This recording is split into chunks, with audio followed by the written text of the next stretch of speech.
Vamos falar de economia agora com Rita Mundim. Rita, bem-vinda, boa noite para você. Você também esteve nesse evento aí na sua terra, Minas, Belo Horizonte. O que você destaca para a gente desse evento que contou com a participação, vamos lembrar, da presidente da Petrobras, Magda Chambriard?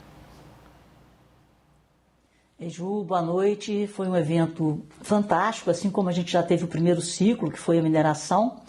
E o mais importante nesses eventos é essa iniciativa, né, de fazer essa conexão entre o público, o privado e os representantes de quem produz. Então é um diálogo extremamente necessário, porque o mundo está em transformação, nós estamos vivendo uma verdadeira revolução. E a gente tem que discutir e discutir muito, principalmente aqueles setores onde o Brasil tem tudo para ser o protagonista do planeta. E nós estamos falando de energia, né? Nós temos aí energia natural, renovável, e o Rubens Menin foi muito feliz, ele destacou na abertura esse aumento exponencial de demanda por energia. E nós temos como suprir o mundo. Então é muito importante a gente conversar agora, planejar e entender aonde estão as lacunas que têm que ser preenchidas para que o Brasil não perca essa oportunidade de ser o protagonista, o líder da transição energética no mundo. E aí nós tivemos a fala da Magda Chambriard, que falou, né, com todas as letras, que até 2030 as reservas do pré-sal vão muito bem, obrigada. Mas a empresa tem que acompanhar o crescimento e o desenvolvimento do país e que outras reservas têm que ser prospectadas. Aí a gente tem aí a margem equatorial, mas isso não impede que a empresa também, em paralelo, invista em energias alternativas. E esse biodiesel que o presidente Lula falou que está com vontade até de tomar e vai testar lá na Alemanha, foi um dos pontos que ela destacou na fala dela, que ela chama de coprocessamento, e disse, né, por exemplo, no Brasil nós temos um agro muito forte. Então ela acredita na participação cada vez mais intensa de óleos vegetais na produção desse biodiesel, do diesel renovável. Ela citou também que nos últimos 2 anos a Petrobras investiu muito na melhoria da capacidade de refino das suas refinarias e que com isso a margem do refino também aumentou. E também fez referência ao que a empresa chama, né, de investimentos no conteúdo local. E ela citou que foram encomendados 48 navios. Desses 48 navios, 2 já serão entregues no ano que vem, até o segundo semestre do ano que vem.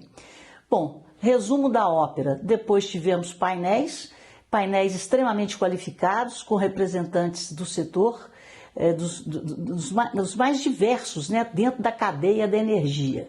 E o que a gente pôde entender é que todos nós temos consciência da capacidade do Brasil de liderar a transição energética no planeta.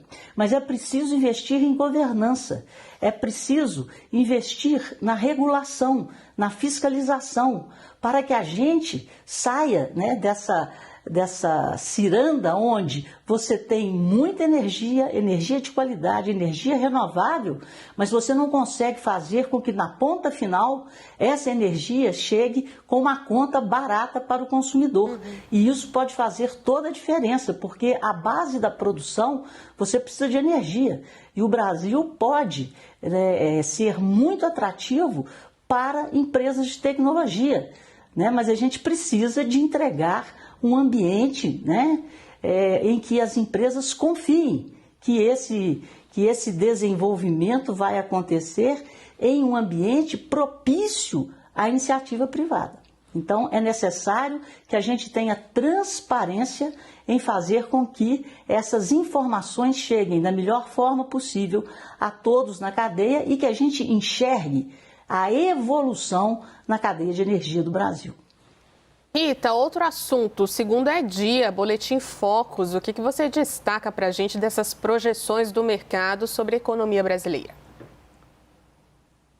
Olha, Ju, o que vem acontecendo é essa diminuição, né, na projeção de inflação para 2025, que voltou a ser revisada para baixo.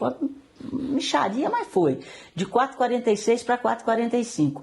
Mas a surpresa dessa segunda-feira foi a taxa Selic para 2026.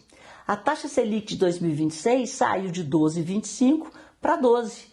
O que a gente enxerga nisso? Que o movimento de corte de juros, ele pode ser mais rápido, mais intenso do que a gente imaginava, fazendo com que os primeiros cortes, né, dependendo dessa expectativa aí, porque o Galípolo hoje também teve num almoço lá da Febraban de final de ano, então ele está falando que essa ancoragem das expectativas inflacionárias não está tão rápida quanto eles gostariam. Mas a fala dele foi bem aceita pelo mercado. E como resultado dessa projeção do mercado para uma taxa Selic menor em 2026 e a fala do Galípolo, nós já tivemos hoje as taxas futuras negociadas na B3, houve uma queda nas taxas de juros futuras, em todas as pontas, as mais curtas e as mais longas.